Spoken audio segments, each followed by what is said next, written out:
This is video 2 of where I've been, what's been going on, and am I here to stay? I don't know. That will not be answered in these, but what you are going to see is kind of more in depth why I've been gone and what's going on. I'm going to link video 1 down below. And that's going to give you a summary. So this is video 2. And here I'm going to insert the clip that I inserted in video number 1 so that you can see what the topic of this video is.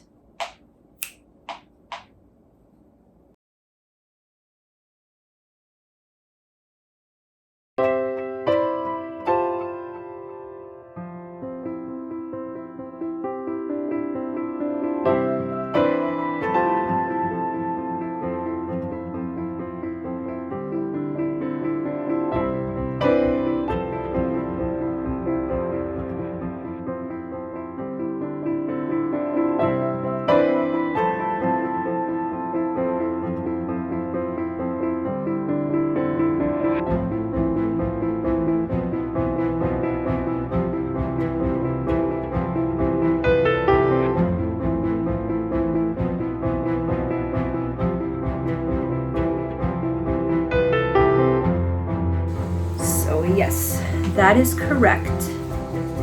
We are expecting. I am 21 weeks pregnant. I have a 21-month-old, and I am 40 years old.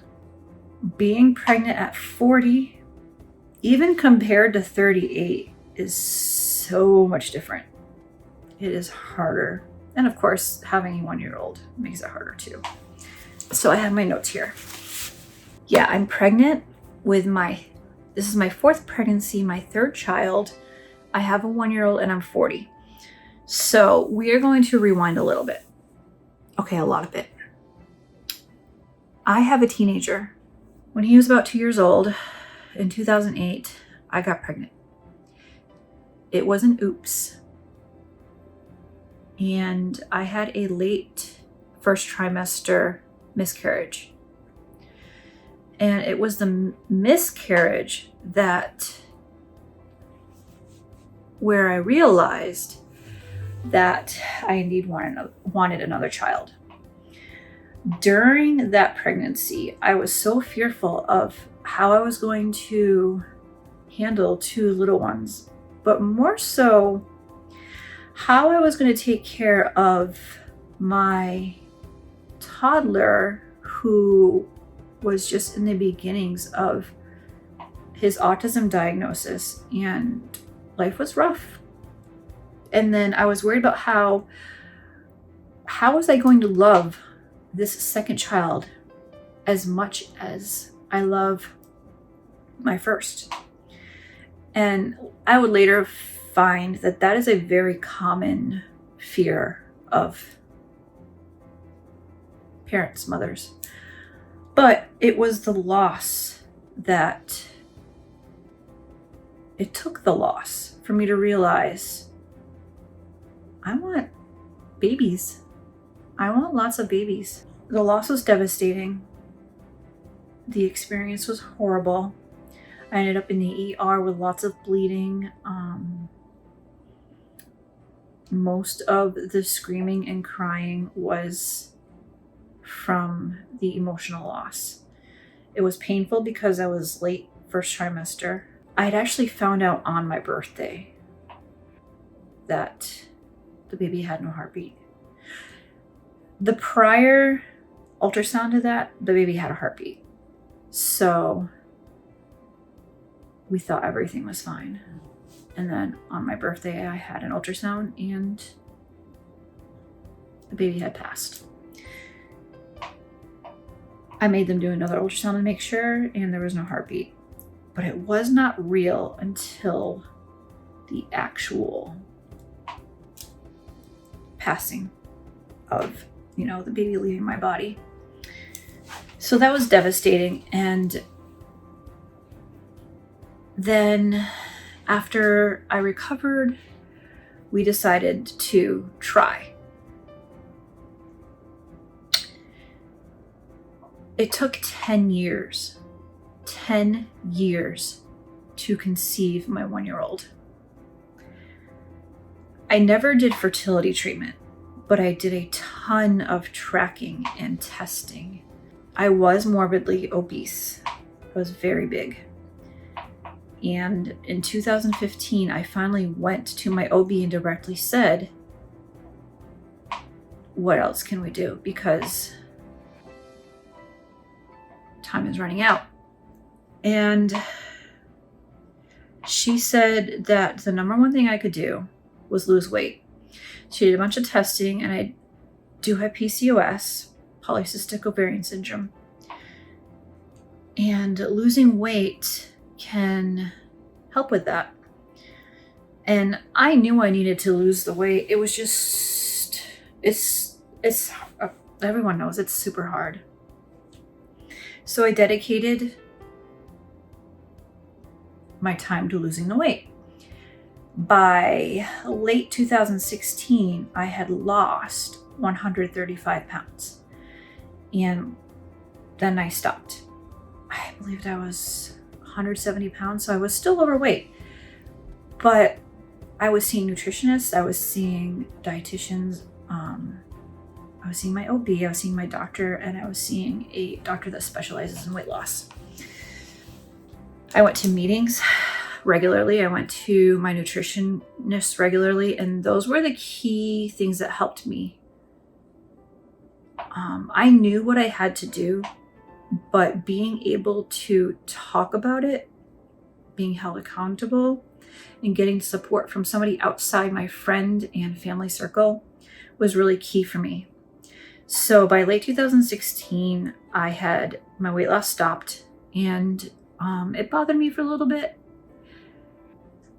The professional team was saying, no, you know, you've got the skin too. So I was probably more likely around 160. You're at a healthy weight for you. We're not going to push you to lose any more. You look healthy and you're happy with how you are. And I was very happy. So I just maintained that. And throughout this whole entire time, we were trying to conceive. And I was at a healthy weight. And it still took almost 2 more years to conceive our 1-year-old. And then we did. And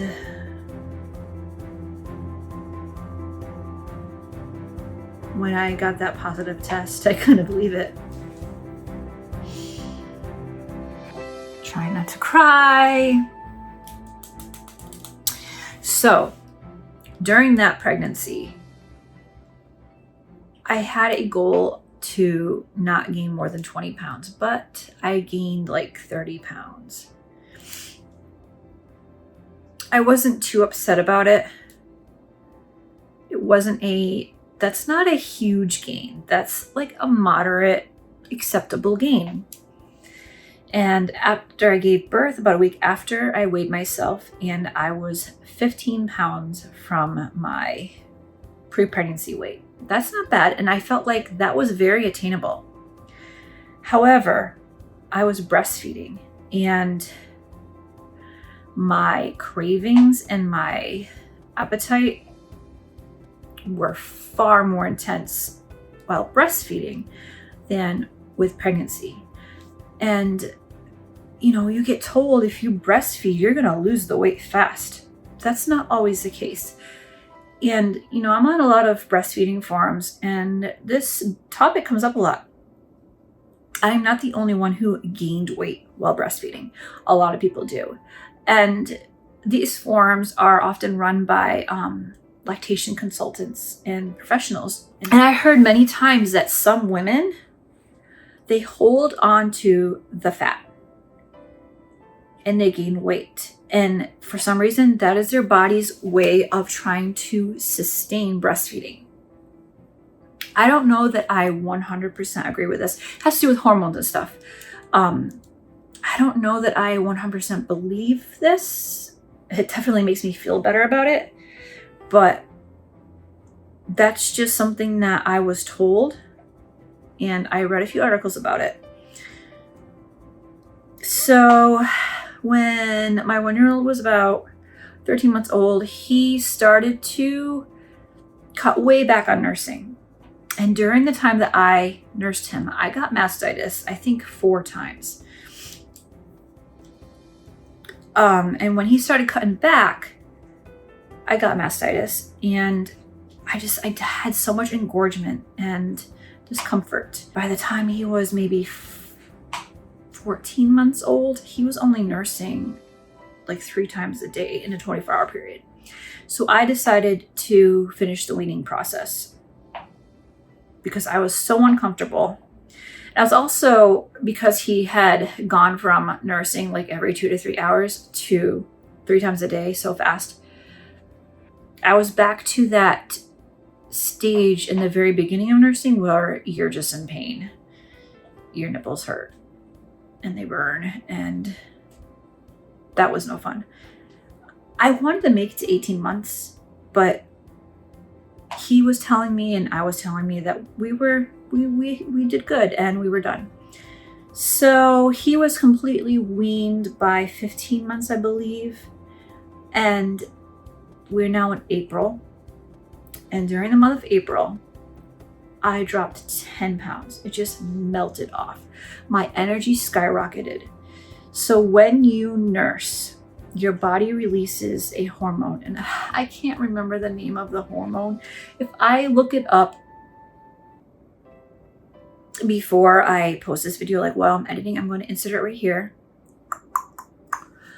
And it makes you tired. And so tired all the time. And then during April, I was done nursing and I had energy. I was getting out of the house. I was moving my body. I was doing some light exercising, and I dropped 10 pounds. And then in May, as you saw the little clip I added, I found out I was pregnant. Now, don't get me wrong. My first reaction was pure joy. It took one time. It didn't take 10 years. It took one time. And I was very happy, but I also knew I wasn't going to be dropping this weight. I did want another child, but I really wanted to be able to lose the weight first. So while I was nursing my 1-year-old, how much weight did I gain? 40-ish pounds? I gained about 40 pounds. Yeah, something like that. That bothers me a lot. And that was a lot of stuff I had to work through, knowing that I could not, you can't lose weight when you're pregnant. It's not healthy. And most people just don't. So as it stands right now, at 21 weeks pregnant, I have not gained a pound. I have not lost weight either. And my doctors are very happy with that. They gave me a goal of not to gain more than 11 pounds. As with many, many people, the weight gain really ramps up in the 3rd trimester. So I'm still very weary because 11 pounds is not very much when you're pregnant. If you think about it, the average baby is 7.5 pounds. So, to be honest, I haven't had to try really hard not to gain that weight because when I eat, that's what makes me sick. I can eat a good breakfast and then I can eat like a snack or a light lunch. And then after that, it's hard for me to eat a dinner. I do eat dinner, but it makes me sick every single night, which means I'm not snacking, which is so helpful. For the 1st trimester, I was pretty much only eating bread and toast because that's all I could handle. Now I'm making healthier decisions. So I am making sure I get the protein in, and I'm getting fruit in, and I'm trying vegetables. I suck at eating vegetables, but I'm definitely doing a better job with getting the nutrition that my baby needs. So, do I want this baby? Yes, I am actually very happy that my 1-year-old is going to have a sibling close in age. My 14-year-old wanted a sibling so badly when he was younger. He would express that he was lonely and that he wanted someone to play with. When you are outplaced from a public school system, you're in a school where kids are placed from all around the state. So it's not like he had kids that he knew in his neighborhood or even in his town that went to his school. Most of the kids were at least an hour away. So it's not like you could easily do like a play date or whatever. So that was rough on him. And he really wanted somebody else. And I couldn't give that to him. And that really sucked. I'm really glad I'm able to give that to my 1-year-old.